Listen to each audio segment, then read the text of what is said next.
So y'all, I just had like kind of an emotional moment, which is why honestly I really don't be liking to listen to gospel music like that because even though I like what they be speaking about, obviously because I love God and I relate to a lot of what they saying, because the song I was listening to was that Marvin Sapp song, Best of Me. And I don't even know a lot of gospel songs, only when I hear like other people playing them. And if I be like, oh, I like that song, then I'll go and listen to it myself. You know, and the song was Best of Me, which was on that reel from yesterday, which is the reason I even know about this particular song.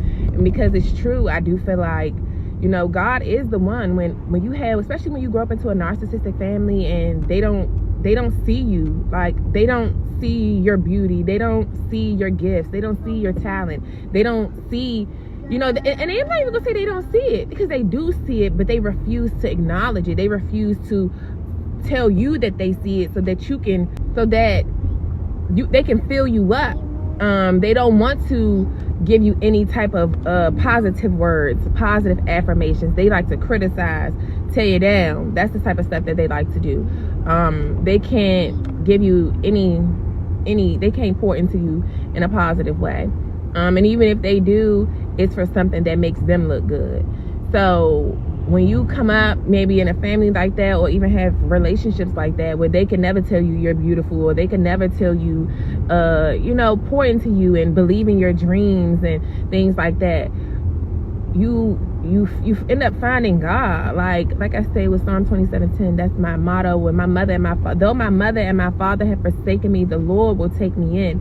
And for anybody out there who feels like that, you have to know that it doesn't matter what anybody else think about you, or what they see you as, or what they have told you you were or were not. If it was something negative, you have to believe that God sees the true you. God sees that inner beauty. God sees something in you that nobody else will ever see. And even like I say, a lot of times they will see it, but they don't even want you to see it. A lot of us who are chosen, a lot of us who have gifts, a lot of us who have these great hearts and abundant spirits, rich in spirit first, that light that's within you that they've tried to dim, they don't want you to even know that you have a light within you. They don't want to know that there's something about you that is just heart-taking, like, that's not even the word I'm looking for, but breathtaking. Like, you know how sometimes people will look at you, people will, they just be staring at you, and you like, well, you know, what are you looking at? It's because sometimes it's not even about your outer, it's the spirit that's shining through you, and that's what they're seeing within you. So, and that's what God wants to work on us with, to bring that up out of you, to let to take the darkness off of you, so that you can fully shine bright and really walk into all that he has for you.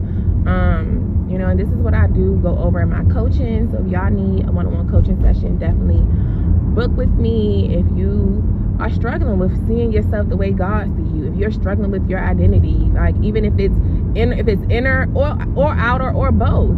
But like I said before, God wants us to work inside out. He is about inside out. He is not about this covering up with these masks and focus on everything that's on the outside. Meanwhile, your inside is tore up. Your self-esteem is low. You don't love yourself. You don't respect yourself. These are things that he want to work on, because when you respect yourself and you love yourself, you're not going to just tolerate anything. And when a person come and tell you that you're not this, you'll never be nothing, you'll never have nothing, you're ugly, you're this, you going to get thee behind me, Satan, because that's not who God say I am. So that's what identity is about. It's about knowing who God created you to be, who God said you are, the courage that he has given you.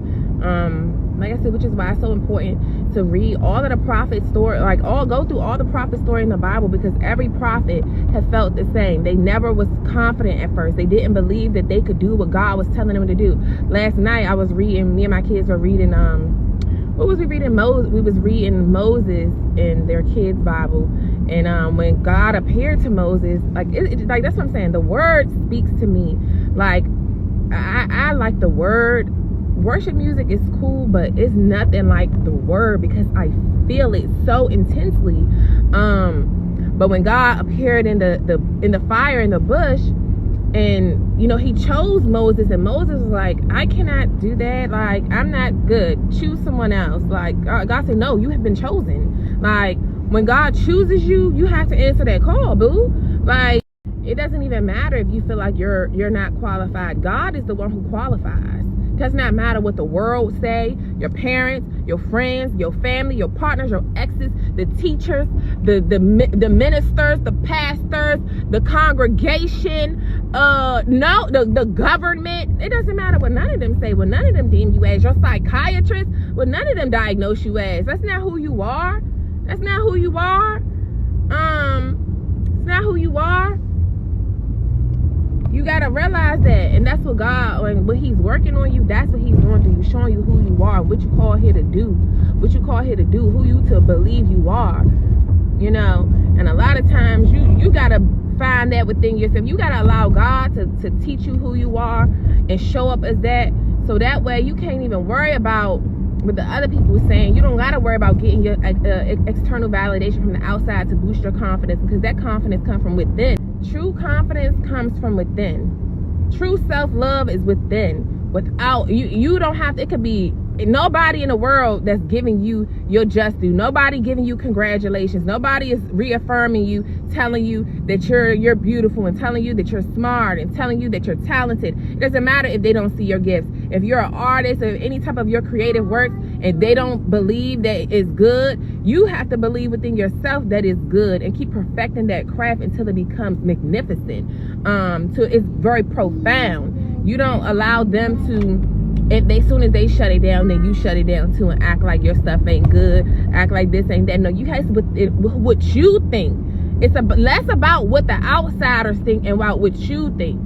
And in this world, it's always people that try to get you to focus on what's going on outside of you. You need to focus on what's going on inside of you. That's what you need to focus on. You know?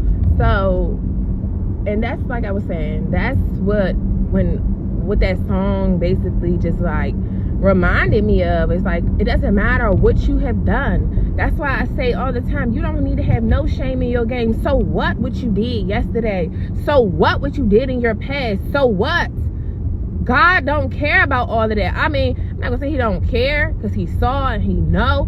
But once you have repented of those things, and once He see you actively, He see your heart is postured and truly trying to become better, He writing that stuff off like a bad debt. He charge it off. He charge it to the game, because that experience, what you did, it's to catapult you into your new season.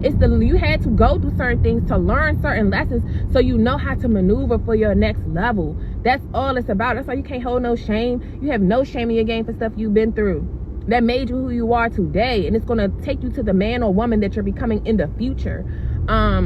You know, so that's what you just need to realize. I mean, that's what that song made me do. It made me cry, because I'm like, God, do see the best in me, even when, because a lot of times we've got so much negative self-talk because we feel like we're not perfect or we're messing up, and then it's like, God is like, but I love you anyway. Like, you gonna get it. That's why I keep giving you another chance. I keep waking you up every single day, giving you another opportunity to get it right. He haven't given up on you, so don't give up on yourself. It don't matter if the world give up on you. God won't. God won't. And oftentimes He'll allow the world to give up on you so that you can get isolation, so you can get by yourself. So at that point, you can get the crying out to Him, for Him to come in and save you, and come in and lead you. Come in and lead you to your land flowing of milk and honey. Come and lead you into your purpose. Come and help you transmute that pain into power. That's what He wants to do. That's what He wants to do. So it don't matter who else see what you got going on, long as you lock in with God and He know what's going on. One thing too is, like, I know that's that God in me too that always sees people potential. Like, there's not one person out here, even though a lot of people be acting ugly, like I say, I'm always gonna find something beautiful in a person, because there's always something good within everybody. Everybody has potential. Everybody has something good about them. Like, it's just, unfortunately, people don't water themselves, and they don't allow God to water them, and they don't have family and friends that water them in the areas where they truly need to be watered and poured into. So they don't get to truly blossom and flourish like they really could do. Like, that's why I say, book a session, Bookie. Book a session. If you're really ready to blossom and become that beautiful, beautiful flower that you were always meant to be, that beautiful butterfly. You tired of being a caterpillar, boo-boo? You ready to go into your cocoon, focus on you, so you can sprout into a beautiful butterfly? Book with me.